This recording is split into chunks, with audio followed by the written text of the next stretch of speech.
Olá! Continuando esse momento de compartilhamento de leituras, hoje eu gostaria de fazer a sugestão de um texto básico em fenomenologia de Russell. Dentre todas as produções de Russell, todos os livros de Russell, esse aqui é bem fininho, é uma conferência. Na verdade, o conteúdo de Russell são só umas 20 ou 30 páginas. O restante é a apresentação do professor Urbano Ziles, e ele faz uma apresentação também que vale a pena ser lida sobre esse texto. O texto é A Crise da Humanidade Europeia e a Filosofia. Na verdade, o Russell aborda esse tema, a crise das ciências, a crise da humanidade, a crise ética do mundo europeu. Ele trata esse tema em diversas das suas produções, em diversas conferências. Esse aqui eu recomendo porque é uma leitura rápida, é uma leitura acessível. E como sempre, a maneira como eu vou conduzir a apresentação desse texto é a partir de seleção de fragmentos. Então eu selecionei alguns fragmentos do texto que eu vou ler com vocês, e aí depois da minha leitura fica o convite para vocês lerem o texto todo. Então, a conferência do Russell, ela se inicia na página 59 desse livro, 59 até 83. O primeiro tema que eu selecionei é sobre o objetivo do texto. Qual é o objetivo do Russell ao escrever esse texto? E, para fazer uma explicação inicial, o Urbano Ziles identifica que no pensamento de Russell, a Europa não é apenas um espaço geográfico, a Europa é um espaço humano e é um projeto de racionalidade humana que acaba se tornando um projeto universal, ou pelo menos um projeto ocidental. E esse projeto de racionalidade europeu é herdeiro de um projeto já esboçado na antiga Grécia e do qual todos nós somos herdeiros, nós que fazemos parte da civilização ocidental. Pois bem, o primeiro tema que eu selecionei sobre o objetivo do texto, vamos a ele.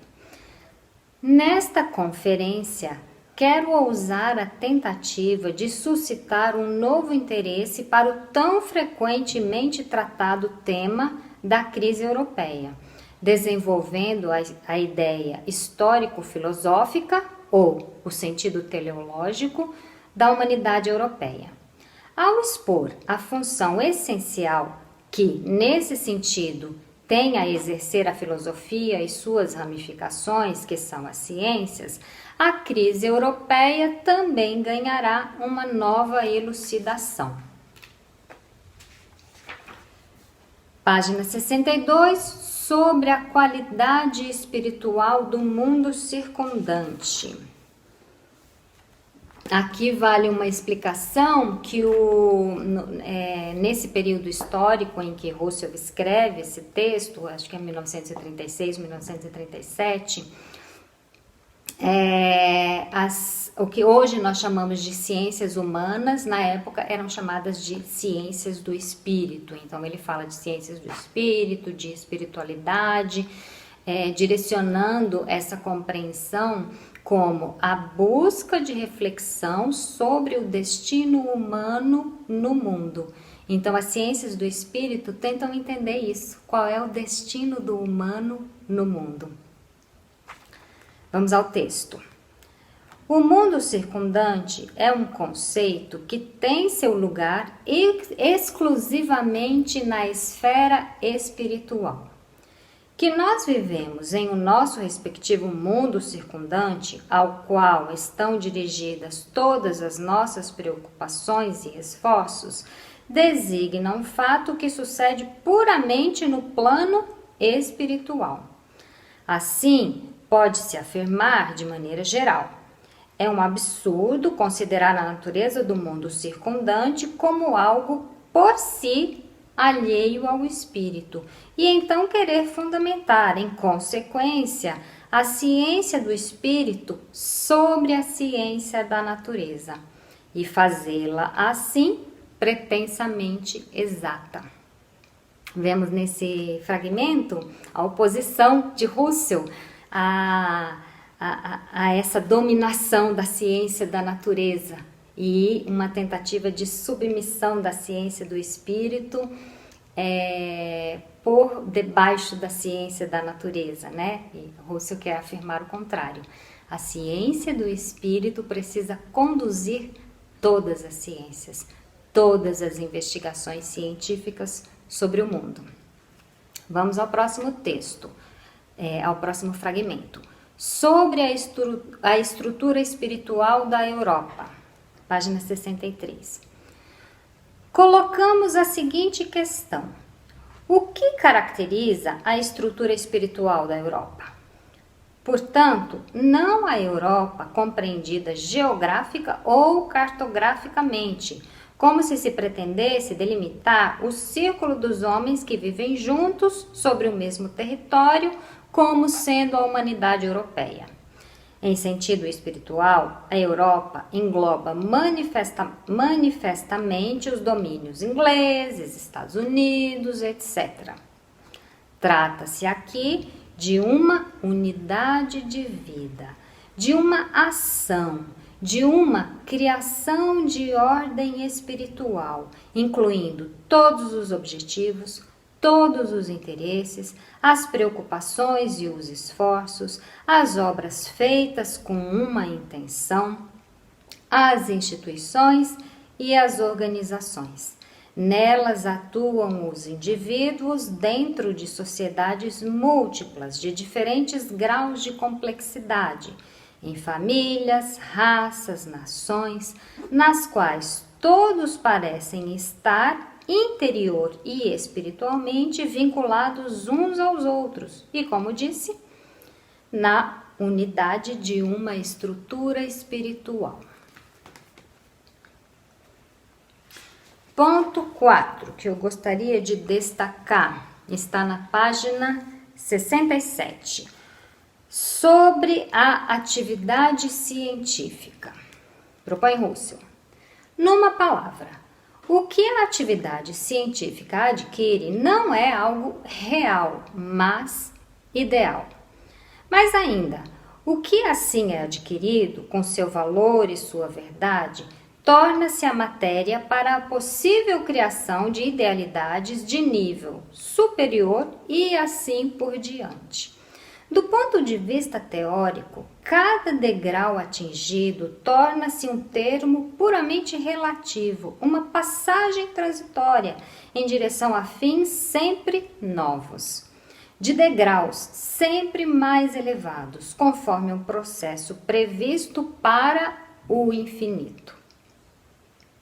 Essa finalidade constitui uma tarefa infinita que suscita o esforço teórico da consciência. A ciência designa, pois, a ideia de uma infinitude de tarefas.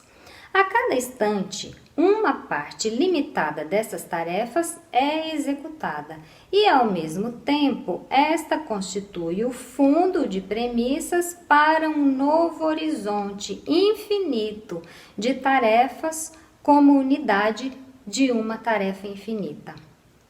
Antes da filosofia, no horizonte histórico, nenhuma outra forma cultural é cultura comparável de ideias, nem conhece tarefas infinitas e tais idealidades, cujos métodos de produção possuem eles mesmos a propriedade ideal de poderem ser repetidos ao infinito e superarem todas as infinitudes de pessoas reais ou possíveis.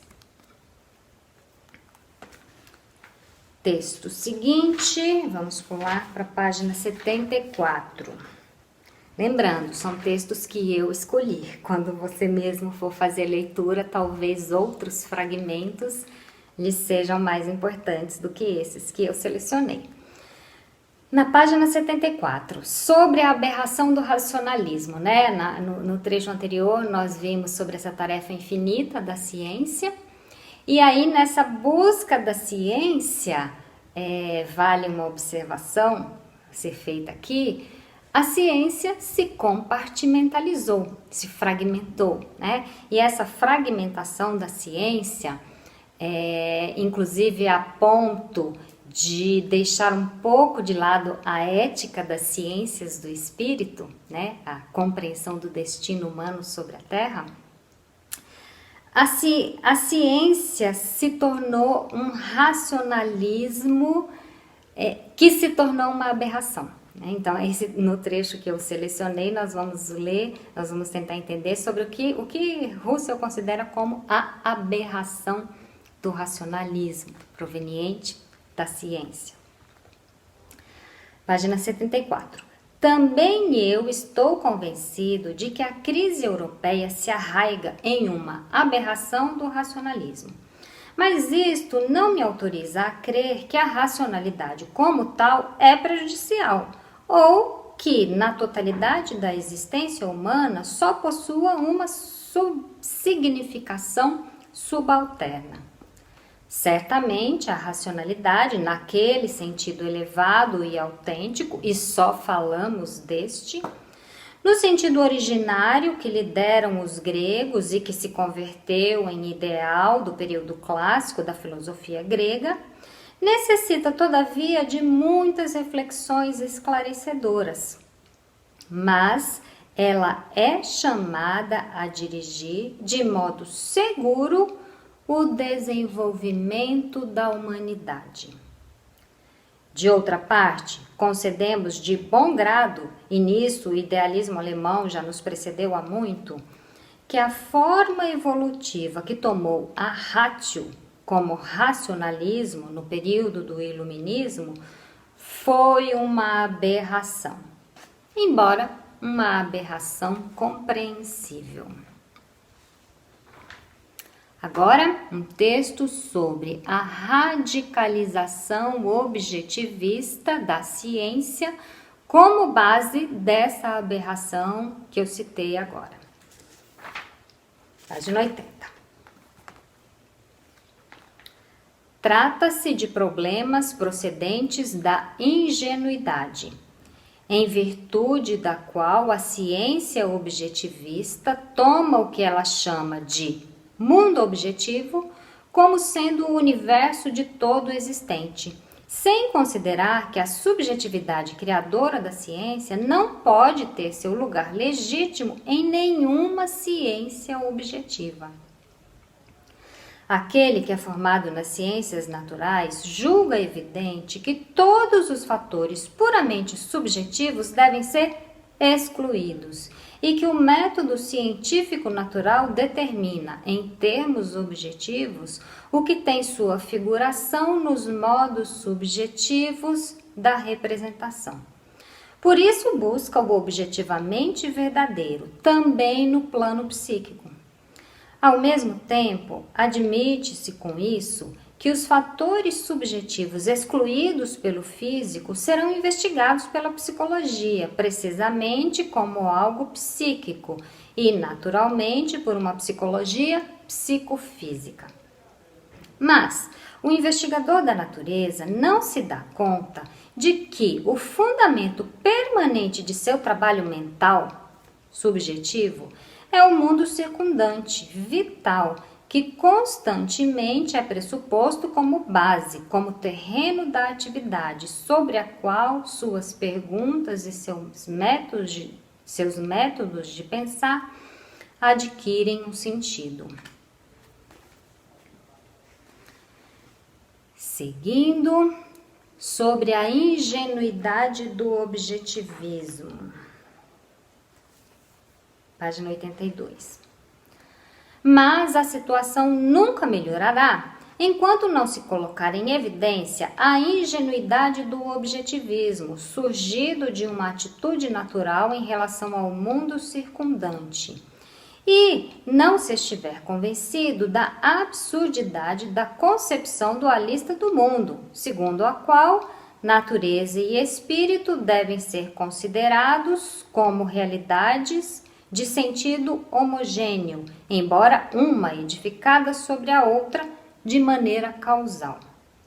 Julgo, com toda seriedade, que nunca existiu nem existirá uma ciência objetiva acerca do espírito, uma doutrina objetiva da alma. Objetiva no sentido de atribuir às almas, às comunidades pessoais, uma inexistência, submetendo-as às formas espaço-temporais. O espírito, e só o espírito, é o que existe em si mesmo e para si mesmo. Só o espírito é autônomo e pode ser tratado nessa autonomia e só nesta, em forma verdadeiramente racional, de um modo verdadeiro e radicalmente científico. Quanto à natureza, considerada na verdade que lhe conferem as ciências naturais, ela só tem uma autonomia aparente e só aparentemente oferece um conhecimento racional de si nas ciências naturais. Pois a verdadeira natureza, no sentido das ciências da natureza, é obra do espírito, que a explora e pressupõe. Por isso, a ciência do espírito. O espírito é, por essência, capaz de exercer o conhecimento de si mesmo e, como espírito científico, é capaz de exercer o conhecimento científico de si, isto reiteradamente. Observamos aqui que o Russell quer demonstrar que essa ciência do espírito, ou essa natureza do espírito, ela tem precedência sobre as ciências naturais, nesse entender fenomenológico. Bom, vamos ao seguinte texto, página 83, sobre a fenomenologia transcendental. A fenomenologia transcendental é a possibilidade que o Russell nos coloca de superar essa crise. Quem quiser entender melhor isso, leia o livro todo, porque eu vou ler só o fragmento a seguir. A elaboração de um método efetivo para compreender a essência fundamental do espírito em sua intencionalidade e, a partir daí, construir uma teoria analítica do espírito que se desenvolve de modo coerente ao infinito, conduziu à fenomenologia transcendental. Esta supera o objetivismo naturalista e todo objetivismo em geral, da única maneira possível. O sujeito filosofante parte de seu eu, mais precisamente, ele se considera apenas como o executor de todos os atos dotados de validade, tornando-se um espectador puramente teórico. Nesta atitude, consegue-se construir uma ciência do espírito absolutamente autônoma, no modo de uma consequente compreensão de si mesmo e compreensão do mundo como obra do espírito. Aí, o espírito não é espírito na natureza ou ao seu lado, mas a própria natureza entra na esfera do espírito. O eu, então, já não mais é uma coisa isolada ao lado das outras coisas similares dentro de um mundo dado de antemão. A exterioridade e a justaposição dos eus pessoais cede lugar a uma relação íntima entre os seres que são e um no outro e um para o outro, sujeito e objeto. E para finalizar, o último fragmento que eu particularmente acho lindo, na página 87, sobre a crise da humanidade e as possíveis saídas. A crise da existência europeia só tem duas saídas: ou o acaso da Europa, num distanciamento de seu próprio sentido racional da vida, o afundamento na hostilidade ao espírito e na barbárie, ou o renascimento da Europa, a partir do espírito da filosofia, mediante um heroísmo da razão, que triunfe definitivamente sobre o naturalismo. O maior perigo que ameaça a Europa é o cansaço. Lutemos contra este maior perigo como bons europeus, com aquela valentia que não se rende nem ante uma luta infinita. Então, ressuscitará do incêndio destruidor da incredulidade, do fogo no qual se consome toda a esperança na missão humana do Ocidente, das cinzas do enorme cansaço, a fênix de uma nova interioridade de vida e de uma nova espiritualidade, como garantia de um futuro humano grande e duradouro, pois unicamente o espírito é imortal.